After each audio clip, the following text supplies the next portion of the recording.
morning. This is the Ramblings of an Indisciplined Mind podcast for Monday, March 7th, 2016. As of this morning, Sierra is still missing.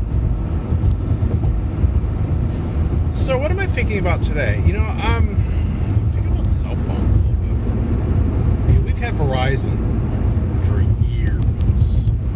Probably close to 20 years, I'm going to say. At least 10. Long time. And the reason I originally switched to them is the reason that I still have them. I used to have AT&T way back in the day, and I was traveling a lot, and a lot of it was just over the road traveling here in Michigan and places. And AT&T at the time, and granted this was a long time ago, but AT&T at the time drove me nuts because the phone would only work when I was near a major metropolitan city. So I'd be going on this road that goes from Lansing to Flint, and then I'd take another road down to get to the Detroit area, and I could only make calls when I reached Lansing, when I reached Flint, and then when I was getting close to the Detroit metro area. There was that no man's land of about 20 minutes in between all these things where I had no signal. I had nothing. So I switched to Verizon, and because of their network, and that's still the reason I keep it. And people are like, "Oh, you pay so much more," and yeah, I am aware that Verizon costs more than a lot of the other carriers, certainly more than a T-Mobile or whatever. But I've also been a lot of places where you wouldn't think you have signal, and I have signal. And that's worth it. For a long time there, T-Mobile, I know they've expanded their map, but for a long time, T-Mobile, you looked at their map, and outside of major metropolitan areas, their map was just following the freeways. So if you went off the freeway a couple miles, you were like toast. But I do wonder how Verizon makes its money. I don't really understand. So, like in the past year or so, year and a half, the wife and I have both had to replace our phones. And Verizon has this new thing where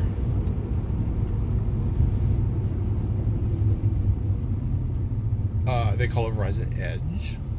And it's basically a payment plan for your phone. So you're basically leasing the phone. That's what it really comes down to. And the wife and I got our phones when they were still rolling it out. It was still kind of fresh and new, and so they charged us $25-ish, give or take, for the monthly for the phone. But then they were giving us a $25 credit that would offset it. I think in the case of mine, it was actually like, it was like a $30 credit, and my phone was $25 or something like that. So it actually was netting a little bit in my favor. And I'm like, all right, well, it's an introductory thing. They're trying to drum up business for this preferred method. And they aren't charging any interest from it, so it's not like it's costing me anything. Okay. It's not really my preferred method of owning a phone, because technically speaking, I don't own this phone right here. That one right there that I'm recording on, I don't own it. I'm leasing it. It's not my phone.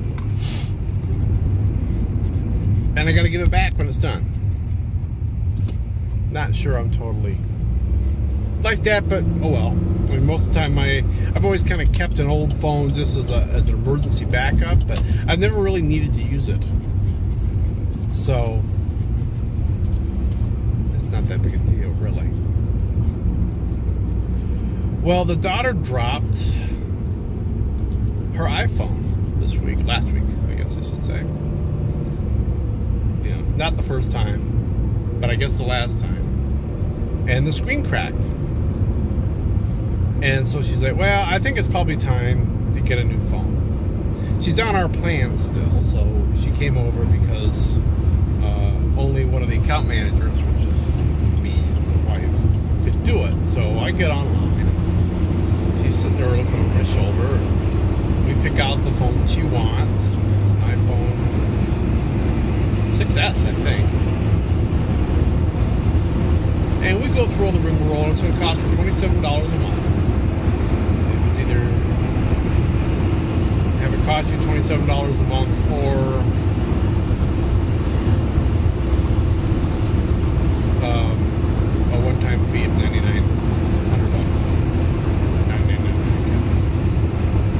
If you want to do the monthly thing, it's just like, okay, well, let's see, what they got. So we go through it, go through the whole process, and you want to add any add-ons, and blah blah blah blah blah. And we get down to it, it's like, oh, you qualify for this. And so typically our monthly fee for data is $30 a line, and we share 10 gigs. So without changing our plan, so we still got the 10 gigs, there's now a discount on there where we're only paying $15 a line. It extends to all 3 lines, so we're saving $45 a month. All in total, it went down to about almost $50 dollars a month. So I'm still trying to understand this business model where we're getting a new phone for one of the people on the line, and we end up with a cheaper bill than we started with. That just is like, what? And we really looked at it. I mean, just like, what? But it seems legit. I mean, you had to pay, tax on the cost of the phone. That was like $40, but from a monthly bill, it's less. I don't really get that. So yeah, that's just one of the things that just kind of puzzles me. So I don't know if they're getting. I kind of feel like they're getting some sort of credit from the phone manufacturer. That maybe they don't need to make lots of money from us on the phones. They're getting their money someplace else, but I don't get it, because it just is like, I would have expected it to stay the same and go up, not come down. That was just like, and it's been enough time that it certainly doesn't seem to be a promotion for the Edge thing, so maybe we just, I don't know. I think they're probably just trying to maybe they're trying to get people incentivize. I think that's what I was trying to say. People to get on this plan, because then I think you're going to pretty much be forced to get a new phone every 2 years. As soon as they get to the point where they're going to start charging interest on it, then I'm going to have a problem. But as long as it's 0 APR, then I don't have a problem with basically leasing my phone. And even today with the daughters, it was 0 APR, so it's not costing you anything in interest. Anyway, that was the curiosity of the weekend. I thought I'd share that with you. So, but phone bill going down. I'm not complaining. Not complaining at all. Anyway, I will be back tomorrow, and I'll be talking to you then. So, seeing you.